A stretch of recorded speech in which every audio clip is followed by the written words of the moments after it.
Ginger, I'm really happy to have you here today. You have a very popular brand or website called the Blue Bottle 3.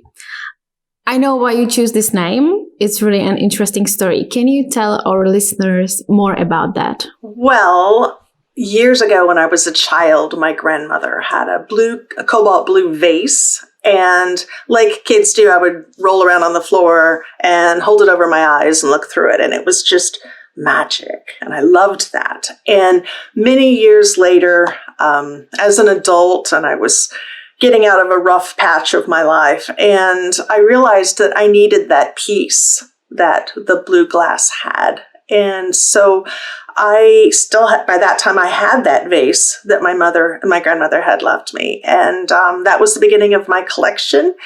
And I always had heard about blue bottle trees. They're a garden decoration, and they're fairly uncommon around here, but you do see them from time to time. And I thought I needed to do that. So I built one, and that was the beginning of the blue bottle tree. Do you think that it can be a little bit confusing for someone who is working in the polymer clay, and then he might be, wondering why this name, why this brand? In the very beginning, I wasn't sure what I was going to be doing. I knew that I wanted to create, and this was back when I felt that I needed to have an Etsy shop name, like a lot of people do, some kind of a cute name. And so we did a lot, my husband and I did a lot of talking and thinking about all different types of names. And I knew I wanted blue because that's my favorite color. And I finally just came back to the blue bottle tree because it could be anything. It doesn't have to specifically be polymer clay. And then, of course, everything kind of evolved from there. And it's a limitation. It is. But I've debated about switching and going with my name. But both the blue bottle tree and Ginger Davis Allman are long. So it's hard to know how to transition that. So I stick with it. So does it mean that when you started to thinking about some own projects, you were not sure if the polymer clay will be the main topic, or you were, let's say, focused on wide creative things around this? In the beginning, I wasn't sure where I was going to go with it. I wanted to be more about seeking your artistic passion and fulfilling your creative urges that I think a lot of people kind of hide in their lives. And I wanted to bring that out. But then polymer clay, the community had a need, and I seemed to be the one to fill it. So that's where that went. Yeah. And do you remember when was the first time you launched the website, the Blue Bottle Tree? It was in August of 2012. Things were different then. Facebook was just beginning. Well, it had been around for a while, but most people weren't. It was just beginning to become popular, and people were just beginning to seek hobby information on Facebook, and so that was different. The polymer community has been around for a long time, so I already was familiar with that. I've been working with clay since 2001 is when I started, and so in the beginning, in some ways, it looked the same. It was about the medium. In other ways, I think the online architecture, online landscape was very different. So when you have a look, or if you remember the very first way you were working online in that time, in the beginning of your projects, can you compare it to the situation right now? What has changed, and how does it look right now? Wow. There's a lot of answers to that. One huge thing that has happened is the need to constantly create content to stay in front of the eye of the public. If you don't post on Instagram or Facebook for a few days, you lose relevance and you lose sales. And that means that 80% or more of what a creative needs to do has nothing to do with what they do. It ends up being content, videos and tutorials and posts and pictures, and that can be very frustrating. Do you sometimes feel it's like never-ending Oh, yeah. story? Because from my side, it's just like It that. doesn't stop. It doesn't stop. It's Yeah. very frustrating. And there are days that I just wish it would all just stop, because I want to get in the studio and I want to goof around and make stuff, because that's why I got into this in the first place. Yeah. I know about you that you have so many incredible skills. And for example, you created the whole website on your own. Is that Yes, right? I did. Yeah. All of it. So how much time does it take to, take care around these things? Well, like any time you have a business, you always have admin. You always are going to have, everything from the accounting to just normal admin. So, luckily the website, what the hard part is actually the development, but once it's set up, it's not so bad. Maybe an hour a day that I have to spend on it. But when I'm actually developing something or building a new section, it's all consuming. I know that you have a website, you have newsletters, you are active on social media. So what is the difference between your platforms you are active on? That's a good question. The website itself is thebluebottletree.com, and it is really a library of polymer clay information. And there are tutorials for sale, and that's how I make my living. And then there is also Blue Bottle Insiders, which is a membership program, and it's a special area of my website. And so that's separate. And that is, now on Facebook, it's very difficult to be seen on Facebook, and I'm sort of evolving what my content is and what my focus is on Facebook. I have several Facebook groups, and then on Instagram, I try to share other people's work and help. It's really hard for small businesses and creators to get the word out there. And I have a lot of reach, so I spread the love, spread the joy. And that's what I do a lot of on Facebook. And my newsletters also, I try to put out unique information. Every time I do a lot of sharing of other people's work, and I also try to write an article each time I send my newsletter out that has helpful information, something different, something new, something that isn't in one of the other places. Wow, that's a lot. It is. I have to say. It is. Do you have any idea, how many hours a day you have to work to keep it balanced so everything is running smoothly? I have a little trouble with being a workaholic, I'll admit that. I work 7 days a week, and I have for many years, and I don't take days off. A lot of it is because you can't take some days off. You still need to attend social media and orders and customer service and things like that. But I work typically probably 60 to 70 hours a week. I work a lot. Yeah. Oh my God. So do you have any idea how many articles and tutorials you already wrote during this time of your career? Oh, goodness. There are probably, it depends on how you count that. There are probably remaining on the website right now, there are about 300 articles. There's a whole bunch that I've taken off because they're not relevant or they were topical at a previous time. I have about 15 tutorials. But they're very comprehensive tutorials. They're not just quickies. And and then there's, if you want to count social media posts, oh boy, into the tens of thousands of that would be immense. I think we have to say for our listeners that you are one of those people who are sharing your own knowledge, and you work a little bit differently than others. And I think that your side and your work is incredibly helpful for all those who need to know all details and know-how, tips and tricks for working with polymer clay. So how are you thinking about the topics that you would like to write about? How do you find the right topic? And for example, how do you say to yourself, this is exactly what I need to share with those who might be wondering about this topic a little bit? I think the biggest determiner of what I talk about and what I choose to write about has to do with what the need is for the community and what people seem to have a hunger for. Like right now, there are so many newbies that have come in because of this earring trend.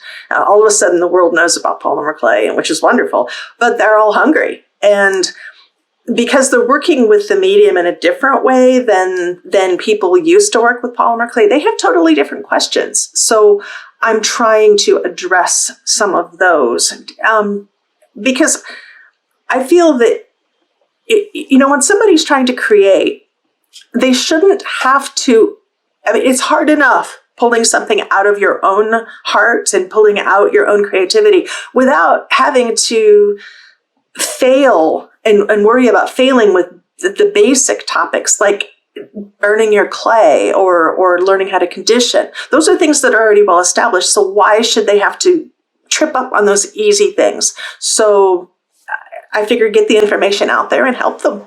And talking about the earrings trend that is running around the world right now, do you feel or do you see that there is some transition happening right now? Something, a little bit different than we are used to in the polymer clay community. In the center of people, they are maybe more used to create only jewelry and more complex projects, I would say. And right now we see a lot of profiles and accounts who are devoting their work just to simply earrings and work that is a little bit more modern, let's say? I think that the polymer community for many years has, I hate to, this is a little, it's kind of touchy. You don't want to say anything bad, but I think that it has become a bit stale. And it had become a bit stale. And I think that there wasn't a whole lot of new work done in the area of design. It tended to have a very specific polymer clay look. And this influx of new earring makers with their contemporary designs have brought in this huge, massive influx of fresh ideas and fresh design aesthetic. And I think it's absolutely fantastic. And I think I am seeing it start to an extent to influence classic polymer clay. And I think that's wonderful. I would also like to see the classic polymer clay techniques and willingness to try anything. I would like to see that go into the contemporary, the new polymer clay world. Yeah. And I think that eventually, when the trend starts to fade away, I think what will remain is a marriage of the two. And I'm really hopeful for that because I think that is going to bring great things to get together. Maybe this is exactly what we needed because, as you said, for some time, it was a little bit same. Mm-hmm. We can, for example, see that when we have polymer clay events, or we had before the pandemic. Yeah. And I got that feeling that we saw so many teachers teaching the same projects, the same events, the same, organization. And it was a little bit too much of the same. And this new era of beginners or people who are, fascinated by modern style and these earrings and everything around that might be exactly what we need to change it a little bit and to bring new faces to this community, which is, kind of necessary. I agree. Do you still find some time for your own claying and just simply enjoying this material? I should say yes. This has been a really weird year, as we all know. You would think that I would have had a lot more opportunity, during the pandemic to have more time to myself to create, but it's actually been much more difficult for me because there have been so many new people coming in and there's been a lot more demands on my time. So I really haven't had the opportunity to create as much as I want to. Last spring, I did the 100 Days project.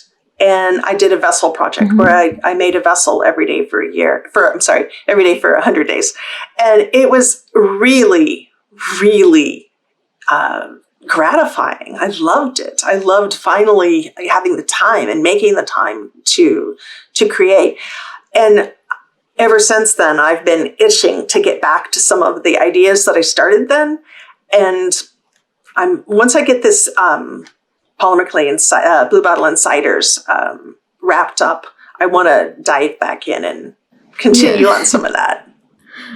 Yeah, I know exactly what you are talking about. And it really makes sense that right now, in this time, in this year, you have much more things to do because the world simply, get out of the offline world to the online community. And we can see that many teachers and many people working with polymer clay are focused just on the online stuff. So they are hungry for articles and tutorials. So do you feel, or maybe do you have that feeling that many new people are coming to your profiles and websites and there is a lot going on?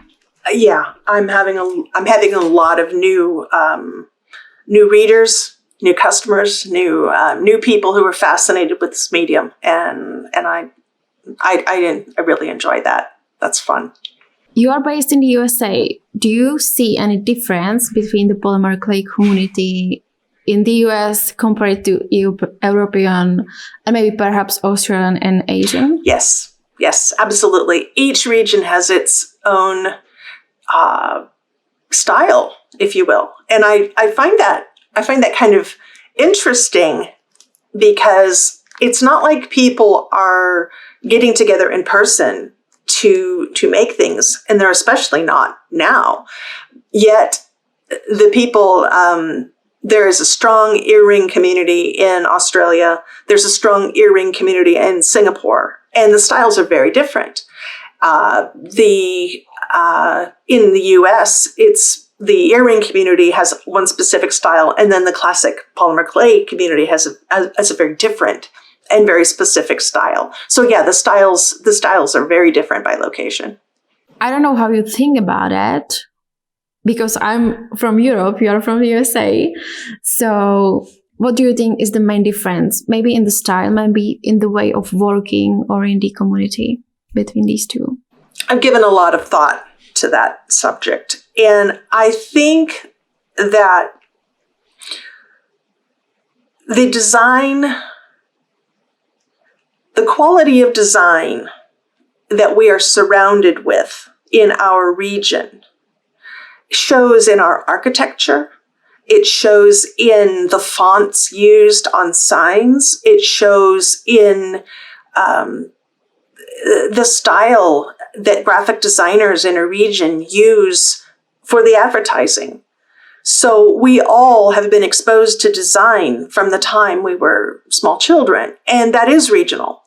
That is, and especially, certainly in my age group, because we didn't have the internet when I was growing up, things were definitely very regional. And I think that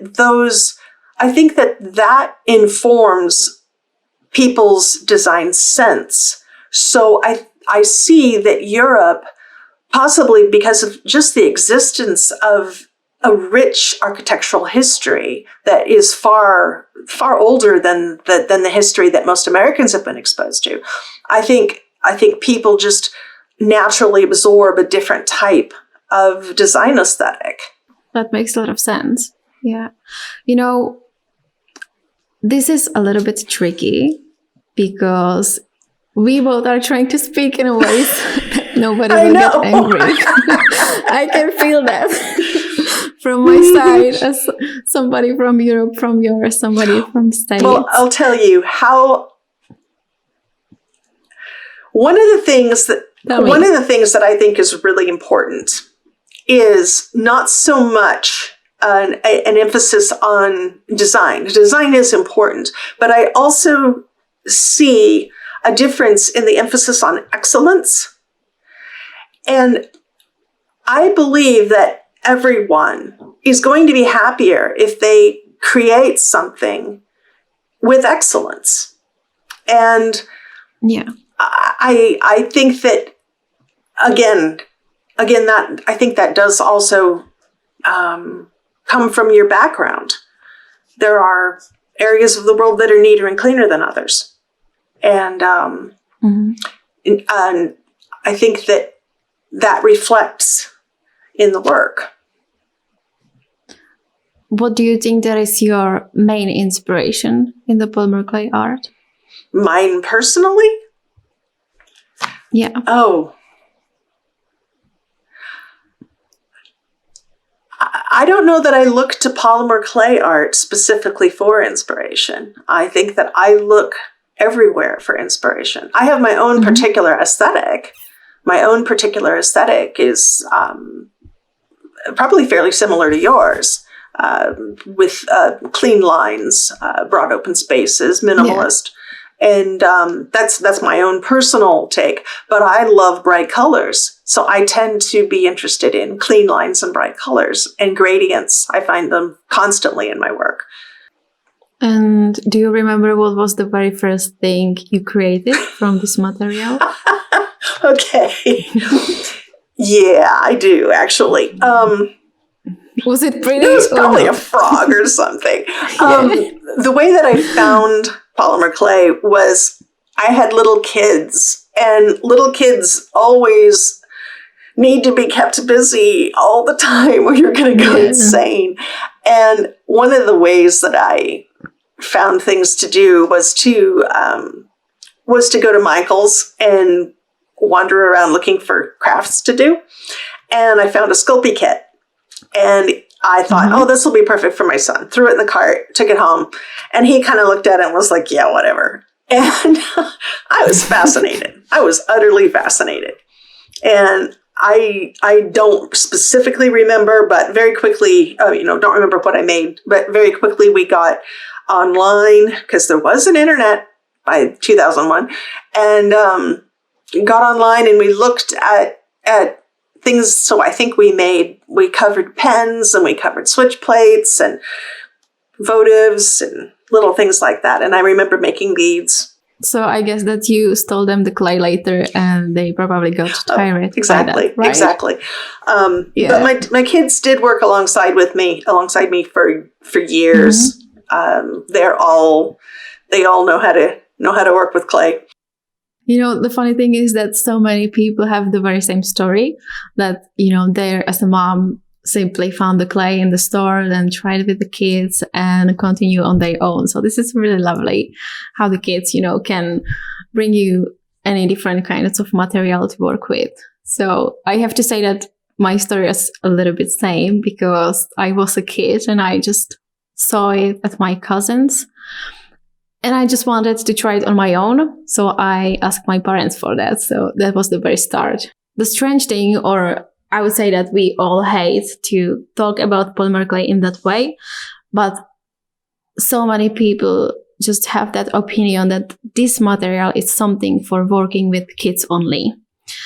And when you are in the community and when you are, more into this material, you actually realize all the potential that it has. So what are your thoughts? And for example, have you met someone who might have the same opinion, and how do you deal with that? I think I just kind of skip right over that. And if somebody were to tell me that it's just for children, I would say that a medium has nothing to do with, a lot of children's media. Acrylic paint is used by children, and yet artists still use it. So it depends on how it's used. Anything can be a medium. Anything can be an art medium. And I think that one of the beautiful things about polymer clay is that you can work with it on multiple levels. The same material is for children. It is for hobbyists who just want to goof around and make something on the weekend, or who want to be fine artists showing in galleries. It's the same medium, the same techniques, the same processes. And I think it's really important to learn about the medium. And I also think that it's great because you can work together with somebody and find a common interest regardless of your goal.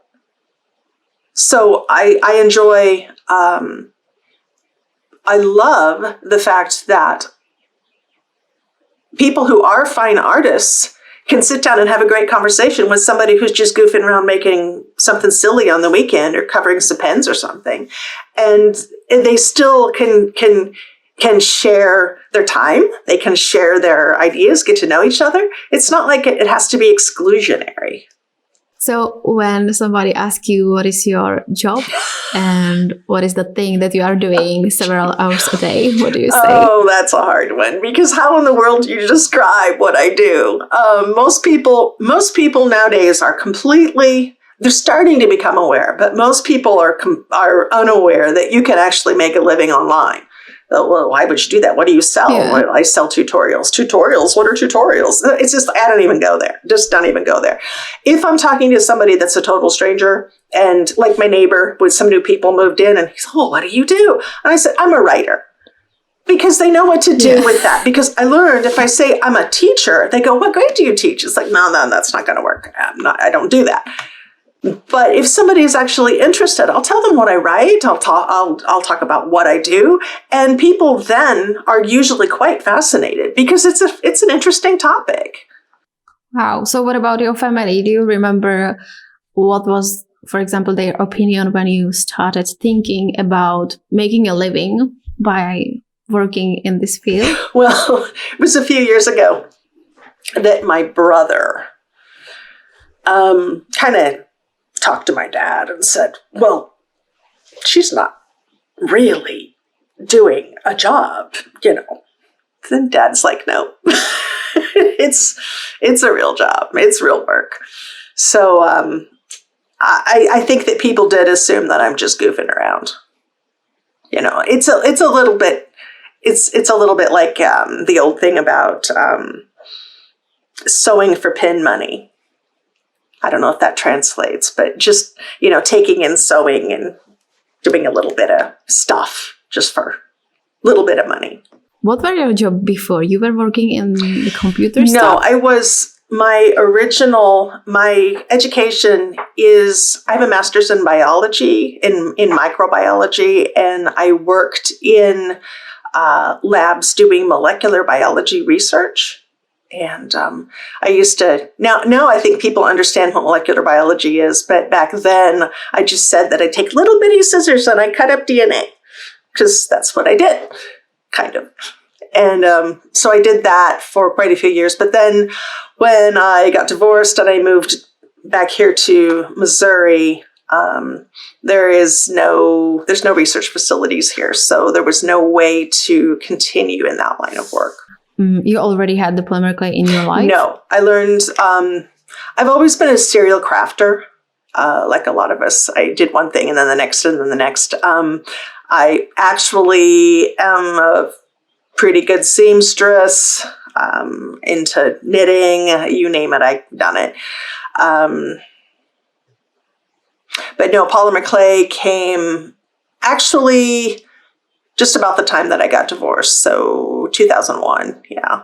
And talking about that as a full-time job, maybe I'm sure that so many people are curious, how is one able to make a living by that? Anytime you have your own business, regardless of what the business is, regardless of what the profit model is, it's always a full-time job.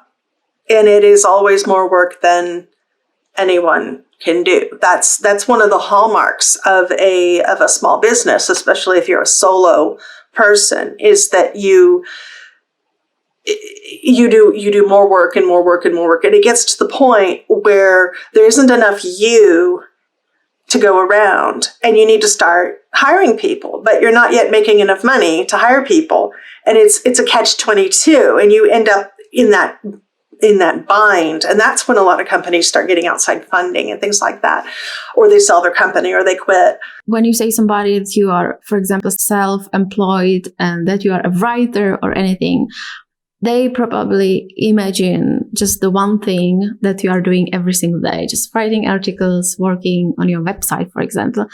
But as you say, there are so many different skills that you need to be someone, a successful entrepreneur, or, someone who is able to make a living in this way of working.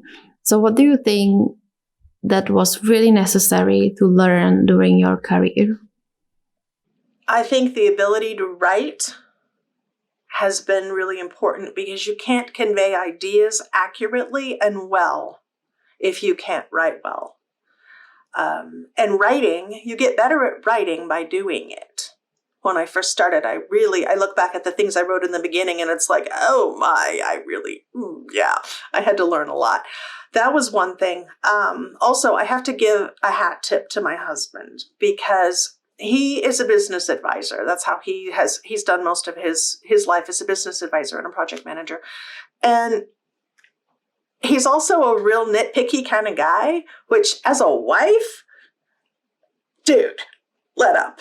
But let me tell you, as a business partner, as an advisor to me, he has been instrumental in making me understand the importance of doing a good job. And that I think that professionalism is really, really important. And I think a lot of people just don't have that skill yet. So it's really important if you want to make your way selling your own art or running your own business. It's important that you know how to present yourself in public. And that doesn't mean you have to be formal and stodgy, because different people have a different way of being. Some people are very expressive and silly, and that's their thing. That's their image. That's their brand, and that works. So it's, whatever it is that your brand is fine, but it needs to be authentic and it needs to be consistent. And I think people don't really understand that. So I'm glad that I was taught that early on. So I assume that next to writing, you also spent a lot of time taking photos, working on your website and programming, doing some graphic design, being basically a copywriter for your social media posts. Then maybe we have something with a video or audio right now for a self-presentation. Is there anything else? Maybe I forgot. Accounting, you have to know how to do that. The whole business side. And then invoices. All of the marketing. So like email marketing. Email marketing is a whole other layer of knowing about cascades and automations and knowing how to fit that all together. That is nutty. And the graphic design, believe it or not, is hard. We forgot customer service. Yes, forgot that one too. And speaking with people and your customers with email. And we both know that when you are active on social media and online, you basically get messages on every platform. So you basically need to stay active 24/7 to make sure that everybody get the answer as soon as possible to make them happy. So this is all really tricky. And, sometimes I wish that it would be visible because, followers or maybe a family and people outside, they see only the presentation, the thing we post and we share. But this whole work behind, this is, really hard work. And, that would be really nice to show them the behind the scenes in some way. What do you think? Yeah, I think it would be nice for people to know. And I also think that it's something people don't expect. So when they do go into business for themselves, they don't understand that all of this other stuff is also necessary. So this is where we see a lot of, I'm sure you've seen the post where somebody starts their Etsy shop and they put their first 50 things up and then they don't get any sales and they don't know why. Well, because you have to drive it all. You have to. So I do wish it were more visible so more people were aware of it. I'm also becoming a little bit jaded about it because it annoys me because it's such a waste of time. And there are people who I want to serve, people I want to help, people I want to share this story with, this medium with. And they want to learn and they want to learn from me. And I would love to just be able to do that, but I can't get that out there without going through the game in the middle of Facebook and Instagram, mainly Facebook and Instagram. And they've created this dynamic. I mean, 15 years ago, you could just find a blog. You could use RSS. You could connect up with, there were blog roles. That's how you found other people. And nowadays you can't. There's this game that we have to create content for these platforms and they just sell our data. and we're getting nothing from it. And it's a game, and I'm becoming annoyed with it, which is why I did the Blue Bottle Insiders. Yeah, it's like constantly trying to reach a wide audience to be seen, let's say. And this is, as we said, never-ending story, because there is really no end. And when you start some project and finish that, then you can continue with another one. And it's just like a full circle, I would say. So are you in the position where you feel like that there is a part of your work that you would like to give to someone else to be done? I do. I have just started to pass off some work. I have a VA who does some work for me. And unfortunately, part of the problem is that a lot of the work that I do is one-off. It's not something that I can formalize and put into a protocol and say, do this. It's different every time. So I have a lot of judgment that I have to do on each individual project. And it's not the kind of thing that you can pass off easily. And it's also, at least in my experience, it's not even easy to share the work with someone, because you constantly get that feeling that you are the one who can do it in the best way, in the best possible way. And now you are more aware that you need to share the work to do a little bit different things and to move on, you know. So do you feel that, how do you see the Blue Bottle tree and your career, let's say, in 5-10 years? And you can dream a lot. Well, I heard somebody say something a while back that really made an impact on me. They said that a creator needs to make sure, a creative entrepreneur needs to make sure that they are doing voice and vision, and everything else they pass off to someone else. And I would like that to happen. I would like to get to the point where the only thing I'm doing are the things that are voice or vision. In other words, my articles, lining up what I want to accomplish for the business and for the brand and for the, for the future of Polymer, if I can influence it. I would like to be doing more of that in the future. I'm sure that you wish to work with the clay and enjoy the material itself a little bit more, right? That is actually something that I'm hungry to do. Is I've done a lot. I mean, obviously we all have worked with this material a lot, but I have begun to explore the edges and the fringes of this material, and I would like to push that a little bit more. I would like to focus more on what the material itself can do. In other words, instead of rolling it out in a sheet and using it just as a canvas, I would like to explore what is possible with polymer that isn't possible with other materials, because it does have its own unique charms. And I would like to, that's probably where my personal desire is to go to. I'm absolutely fascinated with translucent, and there is so much that can be done with translucent. I've been working a lot with flow of the material and the way the material flows, and I'm fascinated with shaping and flowing the material. And I'd like to see more of that in the future.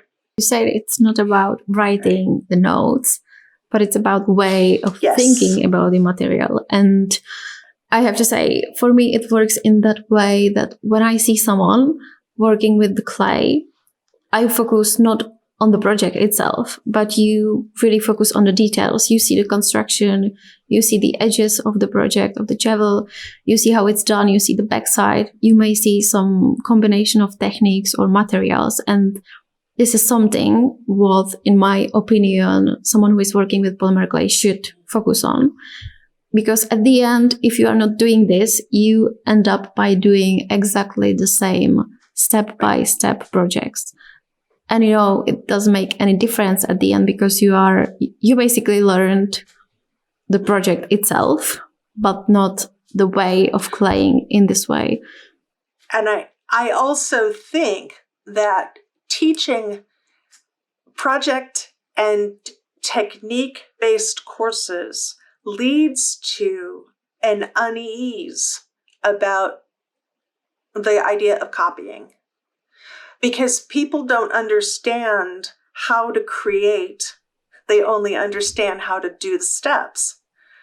And then they do the steps and then are mystified. Well, but this isn't mine. This is hers. So, and then, well, can I sell this? And then they're lost in that. And I think that that's an unfortunate side effect of this teaching style, because if you're creating from yourself with the knowledge and understanding that you've developed about this medium, then you're not going to copy anybody, because it's going to be your own ideas.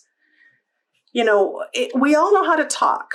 We all learn. We have ideas in our head, and we naturally just blah, blah, blah, and it comes out our mouths.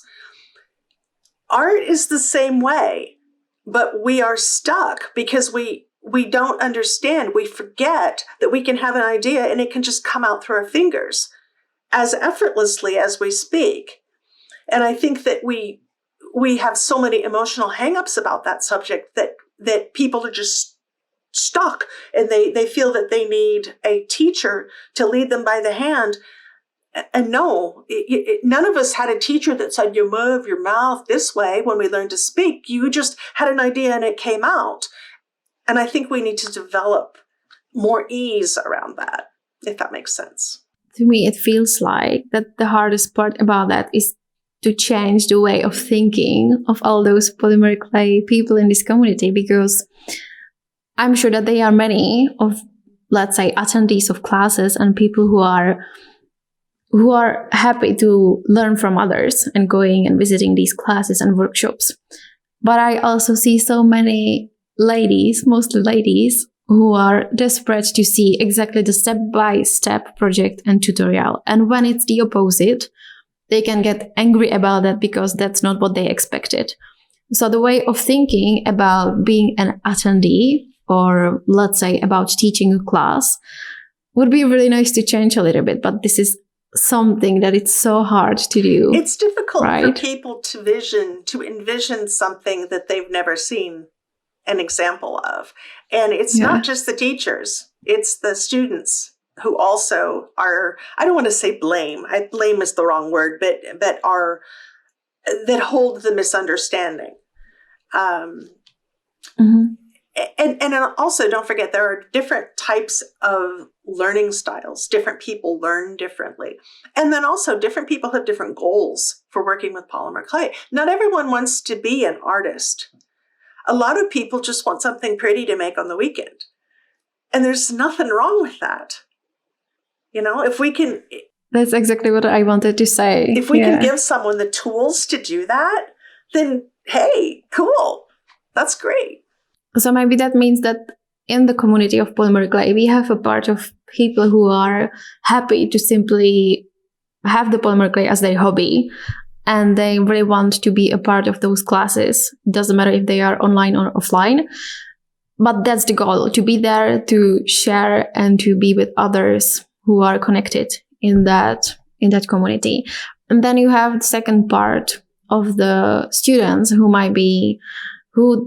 their goals might be a little bit different. They would like to follow this medium, and they would like maybe to get somewhere and to find their own style, become a teacher one day, anything like that. So maybe we are talking about this second part of the community. There are so many people who are sometimes asking questions how to become a master. And there is just, no tutorial, no guide. It's just by doing that, right? I would say so. I mean, if you want to learn how to play tennis, you need to know the rules of the game, and you need to play a heck of a lot of tennis. Nobody learns how to play tennis by watching tennis being played. It's just not going to happen. So I do think that it's real important to do. And if somebody wants to be a master at something, I mean, there are different aspects of mastery. You've got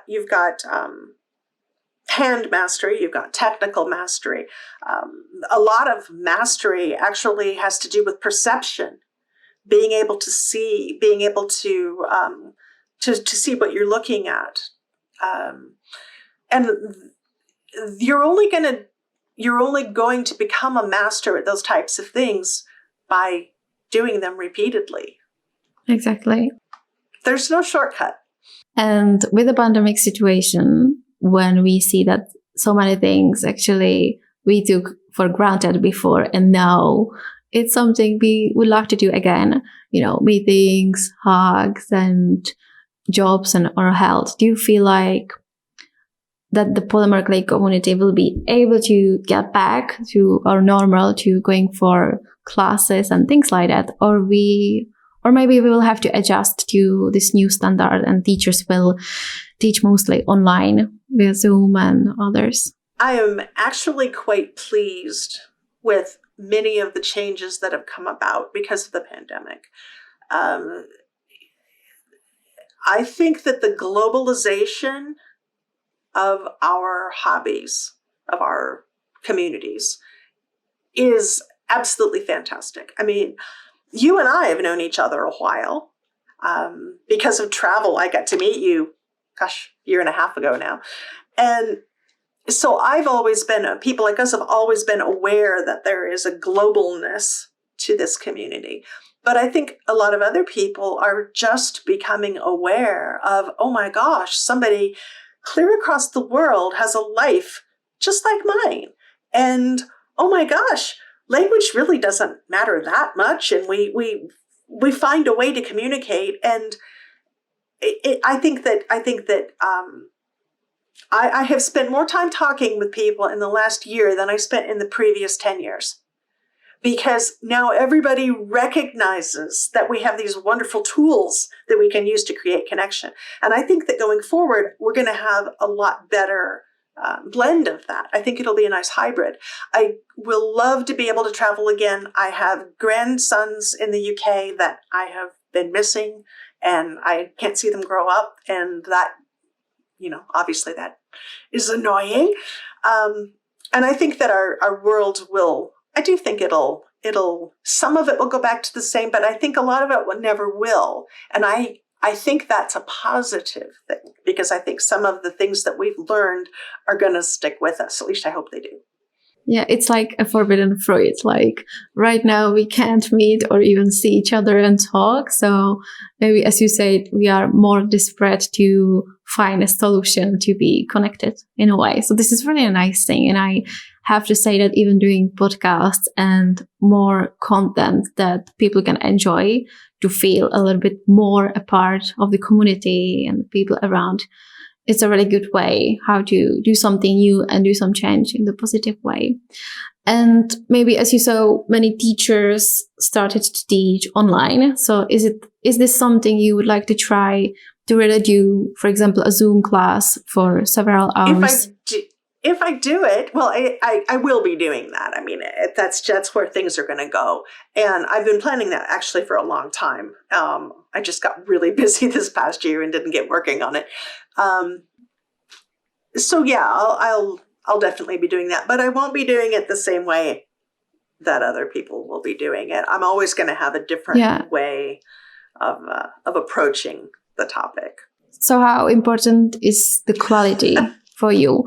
Because I'm a little bit wondering, I haven't been a part of any online class yet of other teachers, but I'm wondering if they are just simply working with their iPhone, trying to shoot the video and different angles, or if they are trying to find a way, exactly as you, to make it really high quality, to make sure that people on the other side of the planet understands you and they know what you are doing with the polymer clay exactly. I don't know. I haven't watched any online courses, so I'm not.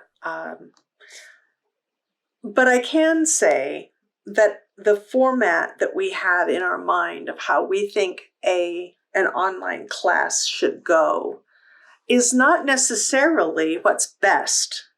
And I think that we have a whole new medium here with video and live connection like this. And I think that means that we have a lot more opportunities.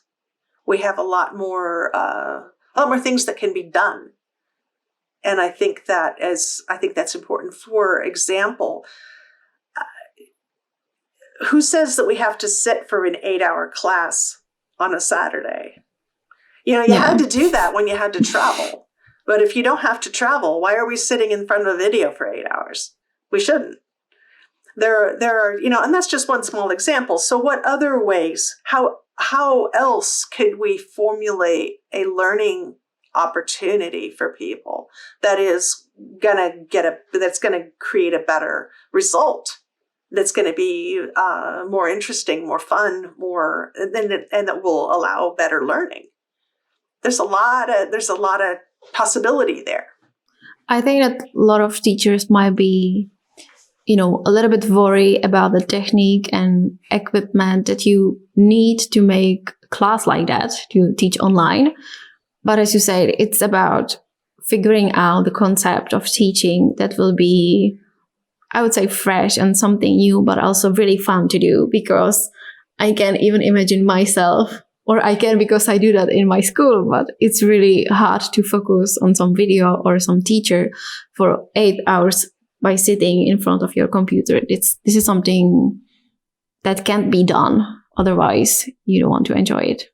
Is there something that you maybe wish that would be a little bit different in the community we are working in? I do. I would like to see less competition.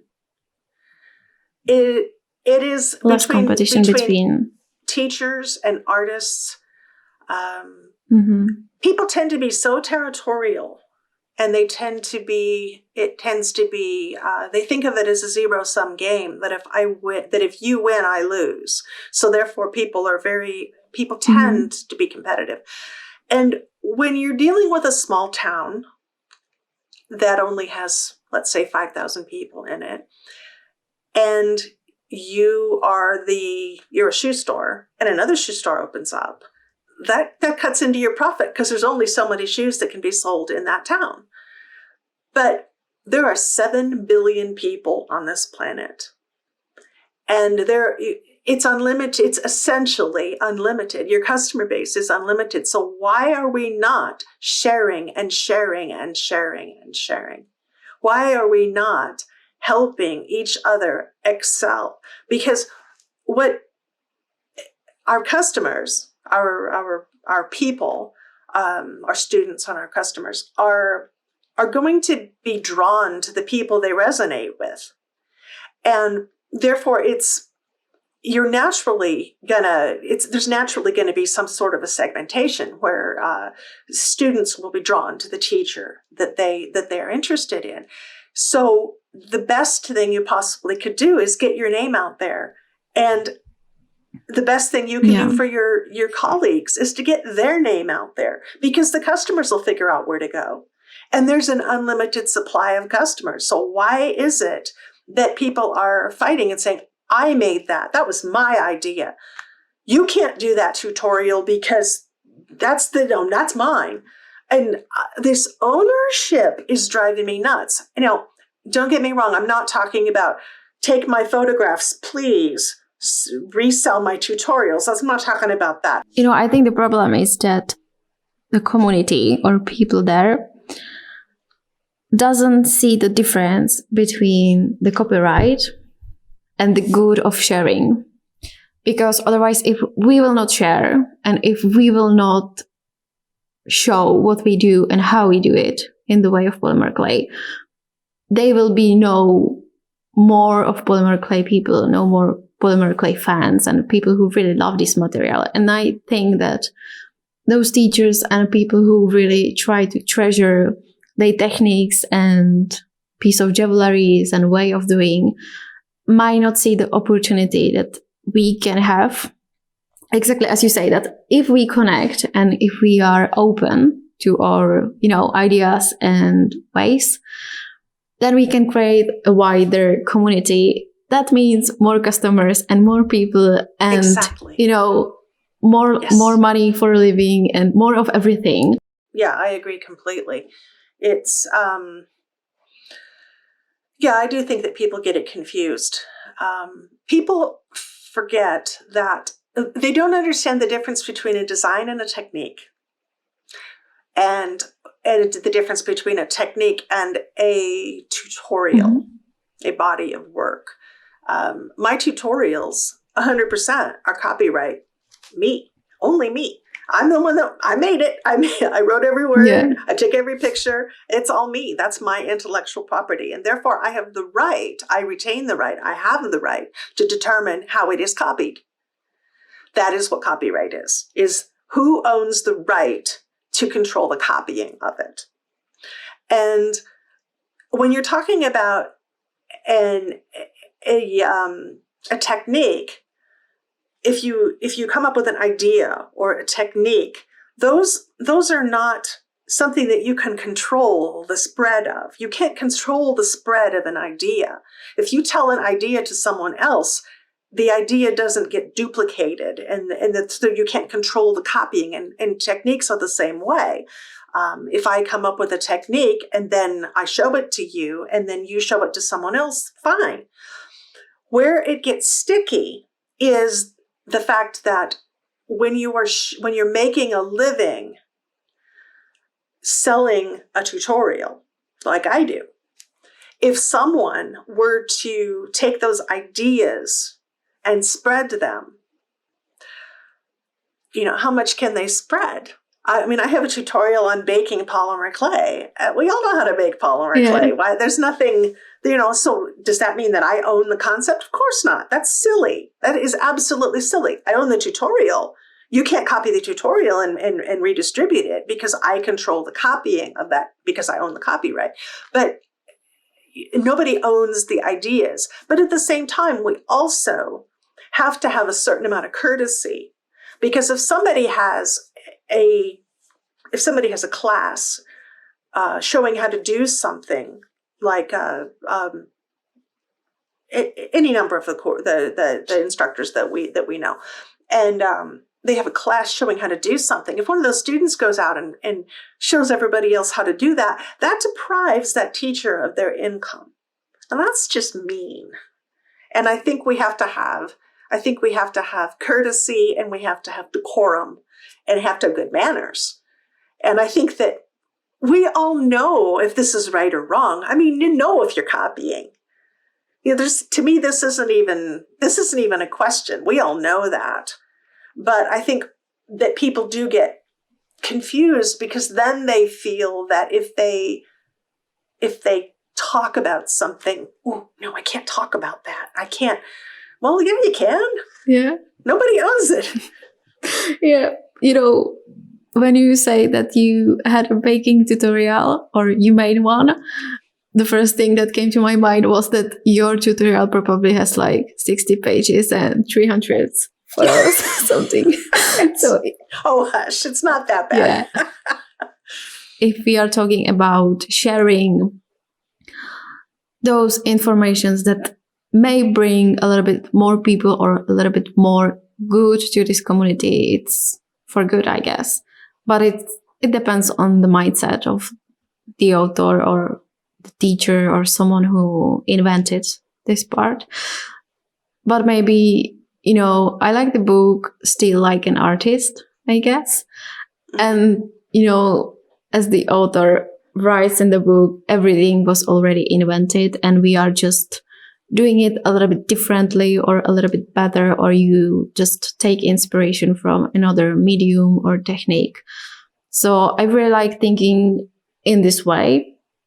And I like the idea that, for example, that we don't own anything. Like when you focus on owning something, then your mindset is like, this is mine and I don't want anyone to steal that or do the same.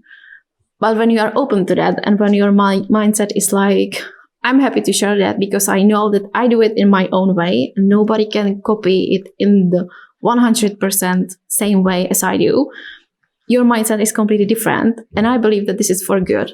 For the most part, I agree. I agree for the most part. I would like to see more openness. I do think that there's always the caveat that I feel like I need to say that we do need to respect other people's intellectual property. But, just because, when we talk about a free sharing of ideas, that doesn't mean that you can just go out and republish their ideas. That's not quite right. But I understand, and I agree with you in generally, absolutely. There need to be the respect, right, for anybody's work, but also being the open person to. Well, I think respect is the key word here. And, that's it's not unique to polymer clay that there's a respect problem in our world. So a tricky conversation again. Frustrated with that. There is a lot to say about that, but I'm so happy that we spoke about so many different topics. But there might be some people who are wondering where they can find you. So do you have something you are really proud of in these days, or something you have just created and you would like to share? Actually, yeah. When you're new to my website, please feel free to read up on all the free information that's there. But as we've spoken, the world is changing a little bit, and I'm finding the need to focus my time a little bit better. And I've done a lot of thinking about how to do this. And the solution that I came up with was to create a membership program. And it's called Blue Bottle Insiders. And it is a separate section of my website. And it is members only. It's membership, member supported, kind of like a Patreon. So there's a monthly fee. And it is, there's an article library where I write articles, just similar to the ones that you're used to seeing from me. But I'm going to be saving the juicier ones for insiders. There's also a community, sort of like Facebook, but without the Facebook problem. So no algorithms or crazy people, no ads. And so that's growing and doing really well. There's also Ginger Unfiltered, which is what I decided to call it. And that is just me. That's something, I would like to ask about it, because when I first saw that, I was like, does it mean that Ginger is an influencer right now? So what can people expect from that? I am not an influencer. I will never be an influencer, because I am always going to be I work for the polymer clay community, because I believe that that information and knowledge is our most valuable commodity. And therefore, I think it's more important to be accurate and fair and give good information.